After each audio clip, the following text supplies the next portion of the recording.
free from desire. If you haven't already subscribed to my channel, click the link on the bottom right, click the notifications bell, and you'll be informed when I upload new content.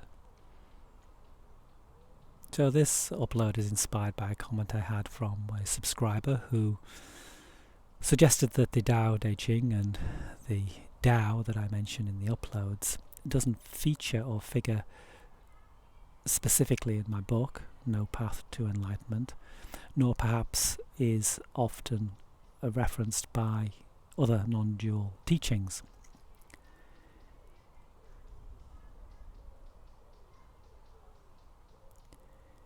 I think the Tao Te Ching is as close as one can get in written form to the truth,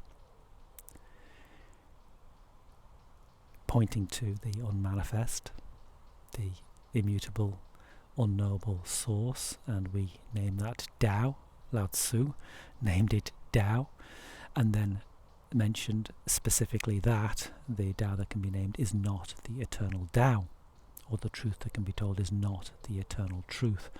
So in naming, one creates an object and a subject duality and brings the Tao into the world of manifestation. It's impossible not to, as soon as we talk about or write about this underlying unknowable source of our being, of all manifestations. In the first chapter of the Tao, there are 82 verses. The first chapter starts off with the Tao that can be named is not the eternal Tao. And I think maybe in a future video I'll actually read out the chapter line by line.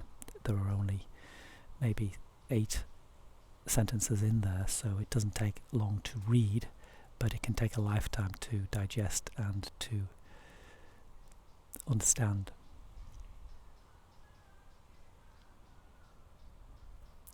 So caught in desire, this is from the Tao, caught in desire we see only the manifestations.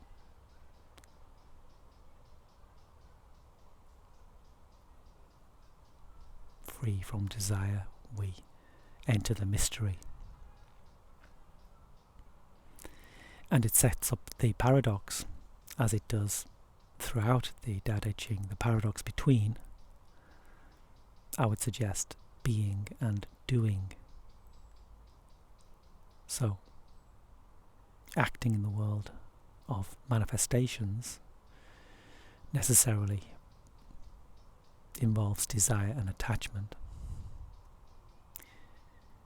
But by the same token, all those manifestations arise from the essential being, which is free from desire and is a mystery.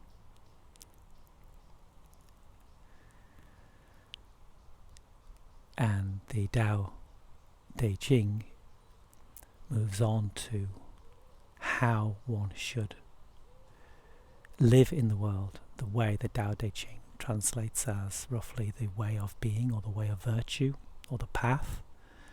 There are numerous translations. I think it's translated second only to the Bible in terms of the numbers, and there are interpretations. There are interpretations of the original words for the Western mind, and there are more direct translations of the actual original text, which those translations are a little bit more difficult to understand for the beginner.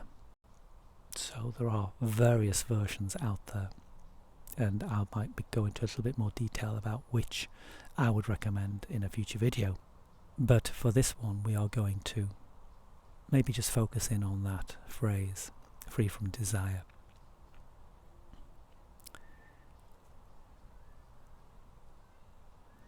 And how one can free oneself from attachment and desire, and if it is even possible or desirable. Because of course that in itself is a goal, a path that one wants to walk to end one's suffering. We've talked about this in previous videos, the Buddha's notion that suffering, the Four Noble truths in the Eightfold Path is all about suffering and how to transcend suffering, how to transcend the human condition. And it boils down to the recognition, first of all, that our suffering is born from desire and attachment to worldly things, to manifestations, and then leading through the understanding of the noble truths and right action, right thought, right livelihood, right meditation, right contemplation within the Eightfold Path is a potential way of transcending the human condition. In other words, being free from those attachments, those desires, and therefore free from suffering.